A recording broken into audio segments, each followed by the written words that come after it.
Went to Japan recently, really fun time there. I was in Oshu and I went to Saitama. Then I went to Kyoto, then I went to Sekigahara. Great time, had a fun time. Had a lot of fun, cool, interesting food out there. Met a variety of people. I saw a Japanese man from Osaka and he had dreads. And he said, "Oh, you like hip hop?" And I said, "I do enjoy hip hop, yes." And he began to rap to me, in English, mind you. And it was really good. I enjoyed every lyrical vernacular flow that he had. I enjoyed the verbiose of his entire cadence. It was outstanding. Every word he spoke to me reverberated into my soul, a soliloquy that I could not even fathom. But throughout the entirety of it, he said one word that I didn't really know how to feel about. Reason being is because in America, this word is viewed as taboo to everybody that isn't of African descent. He said N-I-double-G-A. Continually kept saying it over and over again. And I asked him, I said, "Yo, why do you say the N-word?" He said, "Oh, it's good. It's comrades, me and you, friends, N-I-G-G-A." He said it. He just kept saying the word. And I said, "Okay, cool." A few years back, I went to Australia. As I went to Australia, there was a man who was at a bar. I love going to bars, love hanging out there. I don't drink, I don't smoke. I just love going to bars because that's the only place an adult can actually go and be a person. So I go to the bar, and a guy approaches me, and he says, "Hey, how you doing?" I said, "Pleasure to make your acquaintance." He says, "So, what's it like being a..." And then he called me the N-word. N-I-double-G-A. Not with the E-R, not gamer with a hard R. Just regular. And I said, "Pretty good, actually. I like it." I became calloused over the time of hearing the word from foreigners. Because this may surprise you as a black person or even as a person who's liberal and white. The world doesn't care about the N-word. And this is going to come as a shock to so many people. The world doesn't care. The world will see the word and they'll say, "Okay, just a word. You guys use it as comrade and buddy." They don't care about the history behind it. And I know a lot of people are going to comment at this point and say something psychotic saying, "But the history of I grasp it." I know. I know that. Hear me out. Who was the first emperor of Japan? Do you know that? Better question. Who is Oda Nobunaga? Answer that question. Who is Ieyasu Tokugawa? Answer that question. Who is Cao Cao? Who is Mao Zedong? Answer me those questions. Who is Ripley Savinsky? Tell me who Ripley Savinsky is. If you can't answer all those questions, then you don't know every bit of world history. And everybody on the planet mostly doesn't know the world history. Most people don't know the first monarchs, the first pharaohs. They can't name them all. They can name Tutankhamun and Cleopatra, the two most common ones they can pretty much name. You can't even name all the gods in a certain pantheon, realistically, because you think it's mythology instead of religion. So a lot of people think that. There's a lot of things people just don't know. And that's real. That's realistic. That's fair. That's just how people operate. That's how I've operated. I don't go around learning who Izanagi and Izanami are. I learned that because I watched anime and I needed to know where these words came from. And I learned about the progenitor gods of Japan. I learned about the story of Sun Wukong. I learned about that. I learned about Hivelstein. I learned about Shimbengop. I learned about these things because I wanted to learn world history. That's why I wanted to learn. But I did that of my own volition. American schools didn't teach me that. As a matter of fact, American schools didn't teach me the history of the N-word. They never taught me that because it wasn't in any history books. I learned that through social and societal things. And I know what a lot of people are going to say at this point now, probably. You have the internet. Use it. Do you? Do you use the internet? Do you read past the headline, actually? Do you do that? Because you don't. As a matter of fact, a lot of you probably just read the title of most things, comment based off the title, and don't consume any of the content in the video. How do I know this?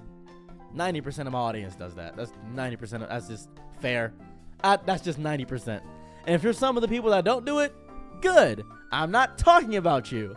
You don't have to feel offended by it. But if you are some of the people that do it, I don't care either. It's your life. It's your life. I'm just living in it. Do what you want. I'm a worthless YouTuber. I'm some random. You don't gotta dedicate time and energy and space to actually caring about being informed. I don't care. It's your life. I'm just living in it. Whatever. But The rest of the world also is not going to go and learn the dwelling intricacies of the entire history of American slavery because they don't care. They're confused why the word is offensive in the first place if everybody keeps saying it. They don't care. They don't. The rest of the world, Germany, Australia, Easter Islands, they don't care. And they never will. China won't. People in Japan constantly call me it. They also call me Chris Rock. It's very xenophobic there, not gonna lie. Very beautiful place, amazing country, great food. Overall, horrifically xenophobic. But that's just the word. That's just Japan. Work culture is horrible. They don't date outside of Japanese people for the most part unless they're feeling crazy and frisky and want the experience of a black person or somebody that's a foreigner. That's really how it operates. Same with China too. Same deal over there. I've traveled a lot, sadly. Not happily either. This is all sad travels. I did this of not my own volition. That's the reality of the world.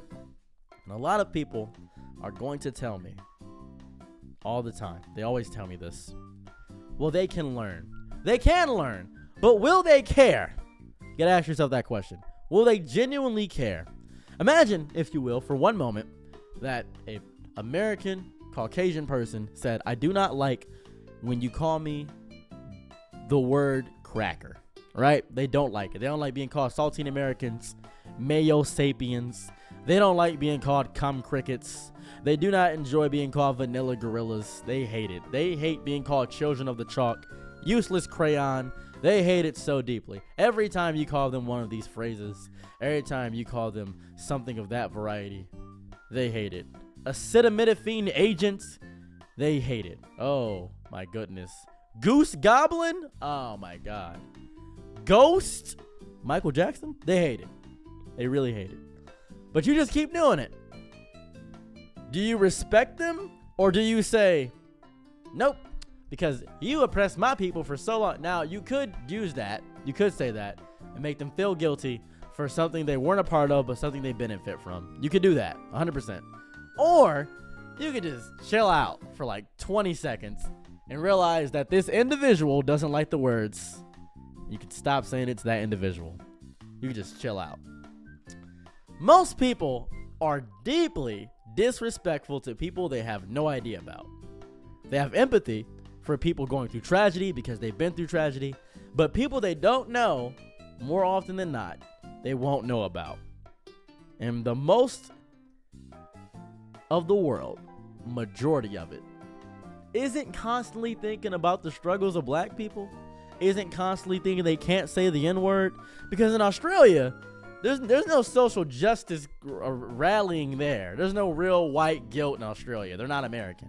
In Germany, not really a lot of white guilt.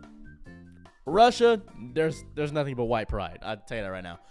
Japan, it doesn't exist. They don't feel bad for saying the word. You're not gonna guilt trip them into saying. They're not gonna do that. That's not realistic. What I'm discovering is that a lot of Americans are so self-centered that they think that their mindset should extend to the entire world. No, it does not.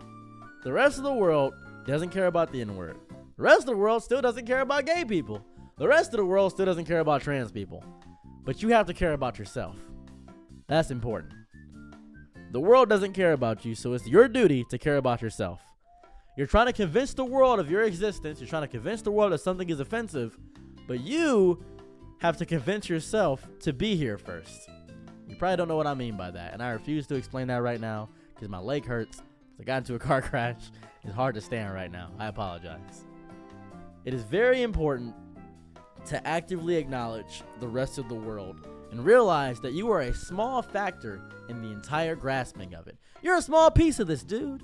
You're a little tiny speckle in the grand scheme of things, and that's okay. And in America, you can protest with people that should know the history. You can argue with people that you don't want to say the word. You can tell them all over and over again, don't say the word, it's offensive. You can do that all year. It's within your rights. You have freedom of speech. But the instant you go to a place like Canada, the instant you go to Germany, the instant you go to Thailand, the instant you go to Italy, the instant you go to France, the instant you travel the world, and you hear someone say it, and you think to yourself, why are they saying that? Rap is the most explosive and probably one of the most popular forms of music on the planet. And a bunch of other cultures listen to rap music. That's just realistic. And they hear that word and they think it's cool because it sounds really cool. It's a really cool word. They don't know what it means. They hear a black person say my N-I-G-G-A and they think to themselves, okay, cool. Okay, I can call that my friends. This must be a word for comrade. No idea.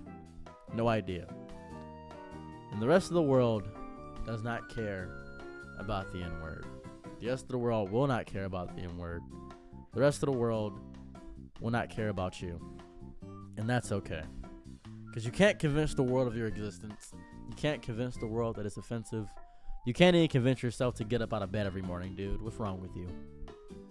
I need you to acknowledge the rest of the world right now. Because they don't acknowledge you. I need you to think about that for a moment and sit with that. Now then, that's the end of the video. If you guys want to follow my Patreon, which offers absolutely nothing, it's in the description below.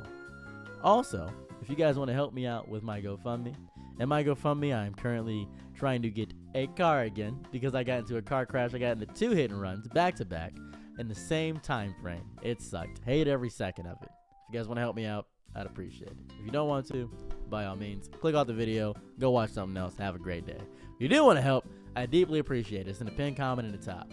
Thank you so much. I'm out. Peace. Bye.